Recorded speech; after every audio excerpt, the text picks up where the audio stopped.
কোরআনে বর্ণিত অলৌকিক এক সিন্দুক যার নাম হলো তাবুতে সাকিনা, যেই সিন্দুকটি আজও পর্যন্ত বনি ইসরায়েলের ইহুদিরা খুঁজে বেড়াচ্ছেন হন্য হয়ে।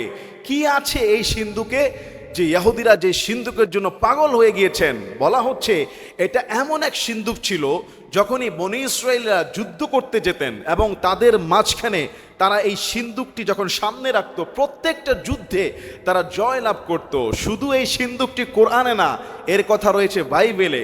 এটি মুসলিম, খ্রিস্টান, ইহুদি জাতি সবার কাছে খুবই গুরুত্বপূর্ণ এবং সম্মানজনক এক সিন্দুক। কোরআনে বলা হচ্ছে তাবুতে সাকিনা। তাবুত মানে হলো সিন্দুক, সাকিনা মানে হলো প্রশান্তিময়। আল্লাহু আকবার। এই সিন্দুকটি এতটাই বরকতময় ছিল এবং কোরআনে এই সিন্দুকটির বর্ণনা এমনভাবে দেওয়া হয়েছে যার ভিতরে রয়েছে মুসা আলাইহিস সালাতু ওয়াস সালামের কিছু জিনিসপত্র। বলা হচ্ছে মুসা নবীর পাগড়ি, জামা, তাওরাতের তখতা, হারুন আলাইহিস সালাতু ওয়াস সালামের কিছু জিনিস নাকি এখানে আছে। কেউ কেউ বলছেন যে এই সিন্দুকটি বাবা আদম আলাইহিস সালাম থেকে শুরু করে বংশ পরস্পরায় এক এক নবী থেকে আরেক নবীর কাছে ট্রান্সফার হয়েছে। কেউ বলেছেন এটা আকাশ থেকে, জান্নাত থেকে আদম আলাইহিস সালাম নিয়ে এসেছেন। আসলে বাইবেল থেকে শুরু করে তাওরাতে এটার অনেক বিস্তর বর্ণনা রয়েছে।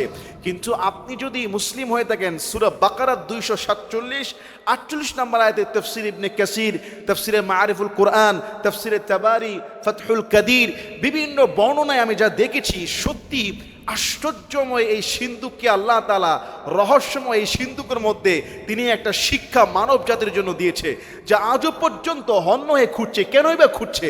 কোথায় আছে এই সিন্দুক? চলুন আমরা জেনে নেই। কেউ কেউ মনে করছেন এই সিন্দুকটি বর্তমানে ফিলিস্তিনের ভিতরে রয়েছে, মসজিদুল আকসার নিচে। তাই ইহুদিরা চাচ্ছে মসজিদুল আকসাকে শহীদ করে হলো সেই গৌরবময় সেই সিন্দুকটি উদ্ধার করতে। এটি ছিল মুসা আলাইহিস সালাতু ওয়াস সালামের কাছে। মুসা আলাইহিস সালাতু ওয়াস সালাম এই সিন্দুকটি বনি ইসরায়েলকে দিয়েছিলেন এবং বনি ইসরায়েল জাতি যখনই কোনো লড়াইয়ের ময়দানে যেতেন, এই সিন্দুককে সামনে রাখতো আর তারা বরকতময় হিসেবে বিজয় লাভ করত। আল্লাহু আকবার কাবীরা। মুসা আলাইহিস সালাতু ওয়াস সালাম যখন তার জাতিকে নিয়ে বিশাল সমুদ্রের আযাব থেকে আল্লাহ তাদেরকে উদ্ধার করলেন, যে সমুদ্রে সদল বলে ফেরাউনকে আল্লাহ তাআলা ডুবে মারল এবং বনি ইসরায়েল জাতিকে আল্লাহ তাআলা নিয়ামত দিয়ে মুক্তি দিলেন, নাজাত দিলেন। মুসা আলাইহিস সালাতু ওয়াস সালাম তখন আল্লাহ তাআলার নির্দেশে বনি ইসরায়েল জাতিকে, তার উম্মাহকে বললেন, চলো আমরা এখন আমেলাকার বিরুদ্ধে আল্লাহর নির্দেশে যুদ্ধ করি, অর্থাৎ জিহাদের ডাক দেওয়া হলো। কিন্তু অকৃতজ্ঞ বনি ইসরায়েল জাতি, ফেরাউনের হাত থেকে মুক্তি পাওয়া, নাজাত পাওয়া, তারা বলছেন, তো মুসা তুমি আর তোমার আল্লাহ ওই জাতির সঙ্গে যুদ্ধ করতে চাও, আমরা যাব না। আল্লাহ তাআলা সেই বনি ইসরায়েল জাতিকে উন্মুক্ত কোনো ভূমি না দিয়ে তাদেরকে তিহ ময়দানে 40 বছর উদ্ভাস্তের মতো ঘুরালেন। তারা দিক বেদিক হয়ে গেল, তাদের মধ্যে ছিল না কোনো রাজা। একটা পর্যায়ে যখন মুসা আলাইহিস সালাতু ওয়াস সালামের পরে, হারুন আলাইহিস সালাতু ওয়াস সালামের পরে তাদের মধ্যে নবী আসছে এবং ইহুদি জাতির বনি ইসরায়েলরা তারা দেখলেন যে রাজাহীন তাদের রাজ্য উদ্ভাস্ত, তারা মেষ রাখাল ছাড়া মেষপালের মতো এদিক সেদিক ঘুরে বেড়াচ্ছে। একটা সময় তারা তাদের নবীকে বলল যে আমাদেরকে একজন নেতা নির্বাচন করে দেন। এটা তখন বলা হলো যে যখন বনি ইসরায়েল জাতি জালুতের বিরুদ্ধে, জালুত রাজার বিরুদ্ধে, জালিমের বিরুদ্ধে যুদ্ধ করতে গিয়ে শুধু হেরেই যায় নাই, বরং বনি ইসরায়েলের সেই মহামূল্যবান অলৌকিক কুরআনে বর্ণিত যে সিন্দুকটি, সেই জালুত বাদশাহ সে সেটা দখল করে নিয়ে যায় এবং সেটা সে নিয়ে যাওয়ার পরে বনি ইসরায়েল জাতি একেবারে দিকপাগল হয়ে যায়। ইহুদি জাতি যখন তাদের নবীকে বলল, ওয়াকালা লাহুম নাবিয়ুহুম ইন্নাল্লাহা ক্বাদ বা'আসা লাকুম তালুতা মালিকা, নবী তাদেরকে বললেন আল্লাহ তাআলা তোমাদের জন্য তালুতকে রাজা হিসাবে, তোমাদের রাজা হিসাবে নির্বাচিত করেছেন, পাঠিয়েছেন। কিন্তু ইহুদি জাতি কি বললো জানেন? যে তালুত, তার তো কোনো দেহ নাই, তার কোনো শক্তি নাই, তার কোনো সম্পদ নাই, সে কিভাবে আমাদের রাজা হবে?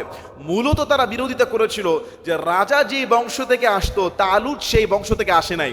তখন নবী সূরা বাকারা 247 নম্বর আয়াতে আল্লাহ এটা বলেছেন যে আল্লাহ তাকে হয়তো তোমাদের সেই বংশের রাজা বানান নাই, হয়তো সে সাধারণ কোনো সৈনিক, কিন্তু তার বুদ্ধি আর তার শারীরিক বুদ্ধি আর ফিটনেসের কারণে সে তোমাদের রাজা নির্বাচিত হবে।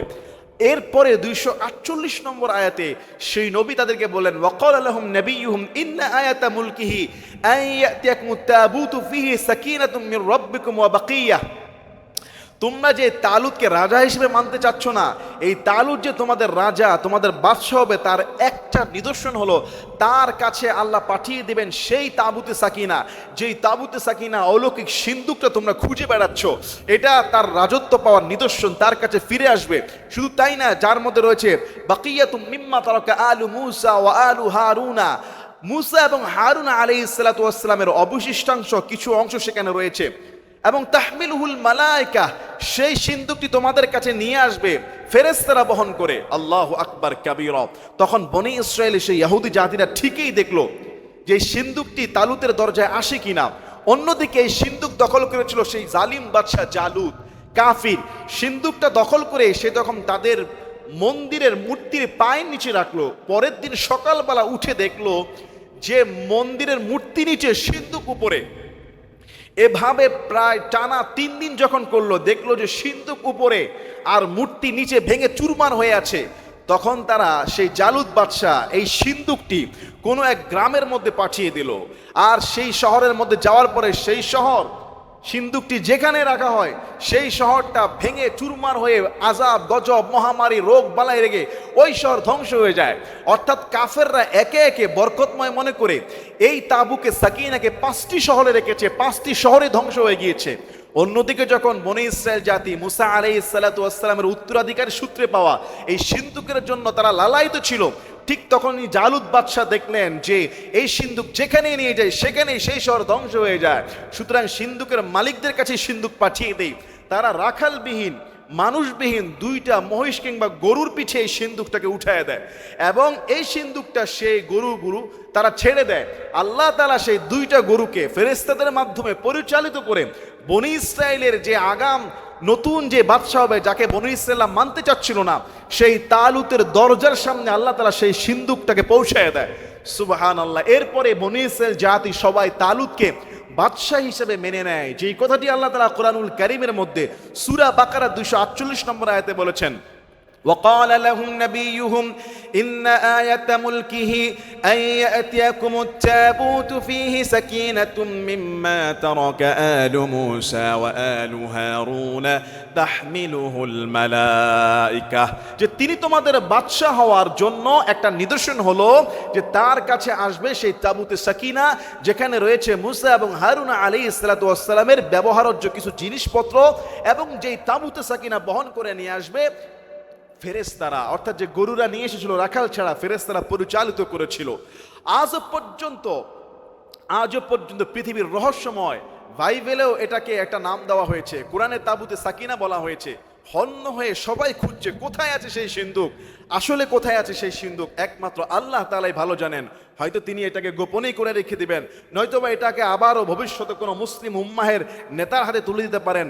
তবে সামনে কি হবে এই সম্পর্কে কিন্তু তাবুতে সাকিনার কোনো ইঙ্গিত নাই। তবে তাবুতে সাকিনা রহস্যময় এই সিন্দুক, এটাকে সোনায় মোড়ানো বলা হচ্ছে, বিশেষ কাঠের তৈরি। এটা যে সত্য এতে কোনো সন্দেহ নাই। আল্লাহ তাআলা মুসলমানদের প্রত্যেকটা ক্ষেত্রে বারাকা নসিব করুন, আল্লাহুম্মা আমিন।